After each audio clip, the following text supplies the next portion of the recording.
3 months have passed since Ginny and Guy made their hurried escape from England, leaving behind their old lives and so many words unsaid, especially between Ginny and her sister Nan. Now they are in an entirely different world, living quietly under new circumstances, their actions still casting long shadows over those they left behind. Ginny describes being haunted by regret and uncertainty, and both she and Guy are anxious about Nan, who seems to be living the life everyone always expected of her. Married to Theo, and constantly celebrated in the newspapers for her marital bliss. But Ginny doesn't believe the headlines captivate the truth, and Guy, unable to forget Nan or their love, sends a letter back through Lizzie urging her to deliver it to Nan and give her another chance at true happiness. This act sets a lot in motion, and beneath the surface of smiles, parties, and rituals of upper society, there are undercurrents of longing, loss, rebellion, and the pursuit of something more meaningful than titles, marriages of convenience, and social games. Back in England, the season is about to begin anew, and Nan and Theo, now the Duchess and Duke, are coming home exhausted but determined to settle into their roles. Lady Brightlingsea and her social circle are preparing for the annual Tintagel feast, a gathering of England's most powerful families before Parliament opens. The Americans, the so-called Buccaneers, are being polished and presented for the eligible men of England, their sights set on fortifying their families' fortunes, their daughters expected to smile, curtsy, and make polite conversation, never faltering in their mission to marry well. The expectations and pressure are immense, especially for girls like Cora, whose mother fusses over her debut and the possibilities it might bring, seeing her daughter's future as a matter of transactions and status. Amidst the return to Tintagel, the women are reminded of their roles in a society that prizes appearances, alliances, and traditions years in the making. There are lessons in etiquette, rehearsed lists of lords and their counties, walks designed to show off posture and grace. But even as they rehearse scenes from lives laid out long before they were born, there's a subtle sense of rebellion and fatigue. The prospect of the feast, while nerve-wracking, also signals the possibility of new beginnings or new complications. The reunion of Nan and Lizzie is emotional. Their friendship is deep, rooted in true concern. Lizzie wants to know how Nan really is, not just the version people see in papers or at parties. Nan is evasive, offering only surface-level reassurances. She speaks warmly of Theo, of his kindness, humor, and generous spirit, but every word seems carefully chosen to avoid exposing her conflicted feelings about Guy. Lizzie, who holds Guy's letter and with it his hope to rekindle his love with Nan, is torn between what would disrupt Nan's fragile new life and staying loyal to her friend's heart. The Tintagel feast itself is an archetype of English nobility's rituals, a celebration preceding political games, with lords, ladies, and political allies assembled in a setting dripping with history. Tintagel, woven into the mythos of King Arthur, the search for the Holy Grail, chivalry, and the complexities of legendary love triangles. The Grail hunt, a literal and figurative search for meaning and fulfillment, is echoed by the character's own searching for connection and purpose. Theo hosts the event, using the opportunity to pursue his political ambitions, trying to balance the need for support with the need to maintain his conscience. Nan, ever the outsider in some way, is expected to play her part flawlessly, presenting herself as the happy Duchess, while below the surface she still mourns the loss of her own dreams. As the day unfolds, the Grail hunt becomes a kind of social chess game, with each person trying to claim some victory, be it flirtations, alliances, or even just moments of escape. Nan and Theo's marriage is shadowed by the ghosts of Guy, seen in stolen glances and half-spoken memories. The legend of Arthur, Guinevere, and Lancelot is a motif running through the story, and is referenced when Nan is prompted to consider the dilemma of loving one man while being married to another. The fact that Guinevere ended her days in a nunnery is pointed, suggesting sacrifice, renunciation, and the societal punishment for women who cannot align their desires with their duties. The tension grows with the arrival of other key characters. Lizzie, navigating the fraught waters of the feast, is approached by political figures like Mr. Hector Robinson, who is pushing for reforms for working men.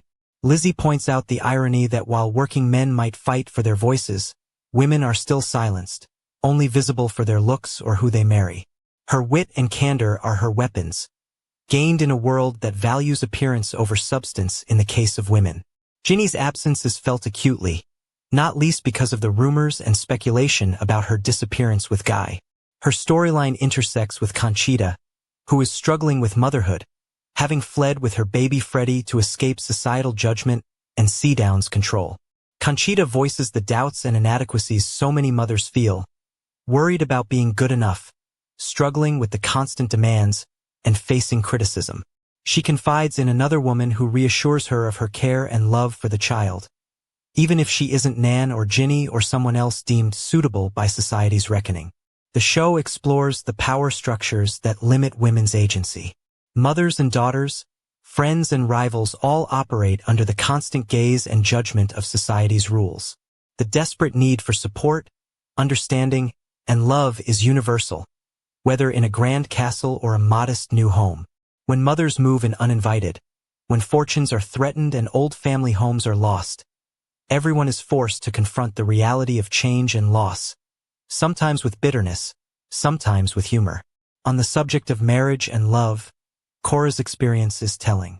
While the English lords see her as a prize for her father's wealth, she subverts their expectations with sarcasm, indifference, and honest talk of iguanas and her dislike for both museums and England. Behind the comedic surface, Cora's resistance is a critique of marriages arranged out of financial necessity rather than love. She sees through the game, refusing to lose herself in the process, and in her pushback, she signals a subtle rebellion against the fate expected of her and her peers. Romantic entanglements and family dynamics are at the heart of the episode. Relationships are revealed to be less about passion or compatibility and more negotiations of property, titles, and survival. Older women like Lady Brightlingsea are mercenary in their approach, directing their daughters towards unions that secure status and fortune regardless of feeling. Younger women, though outwardly compliant, are constantly testing the bars of their gilded cages. Love appears either in secret, risky, and fraught with consequence, or in rare moments of honesty between close friends. Nan's inner struggle peaks as the truth about her heartbreak is brought up by those around her. She tries hard to play the role of the happy wife, dutiful duchess, and upstanding lady, but her sadness is too deep for her to truly hide. Theo, for all his goodness, cannot reach the hidden parts of her, and he is becoming increasingly aware of her sorrow, even if he does not know the details. The pain of an unsatisfying marriage, living with secrets, and the impossibility of reconciling duty and desire is palpable. This emotional climax leads to a significant moment at the dinner, when Nan unexpectedly seizes her voice. She speaks directly to the room, challenging the hypocrisy of a society that considers it revolutionary for a working man to demand a voice, but still silences its women. She rejects the notion that a woman should be regarded as a possession or ornament or should be erased for the sake of a man's pride or comfort. Her declaration is powerful, bold, and honest.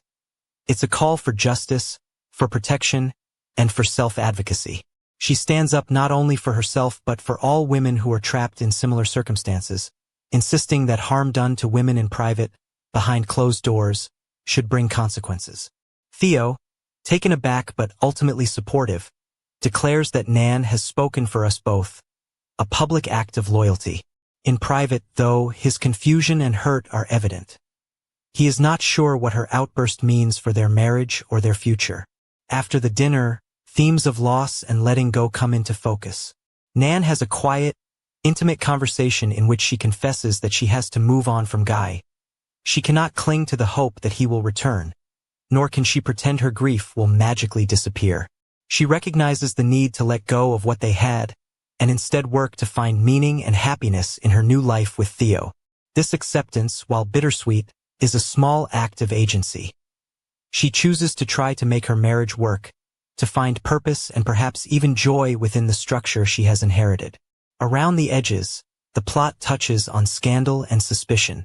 Seadown, desperate to retrieve Ginny and the child, is trying to uncover their whereabouts, dropping hints and demands to those who might have information.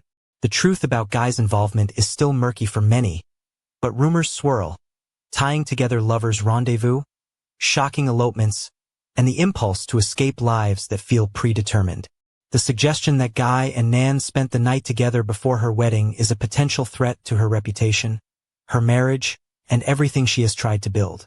On a symbolic level, the motif of the Holy Grail hunt and Arthurian legend layers the episode. The search for the Grail parallels the characters' own searches for fulfillment, love, and acceptance in a world full of obstacles.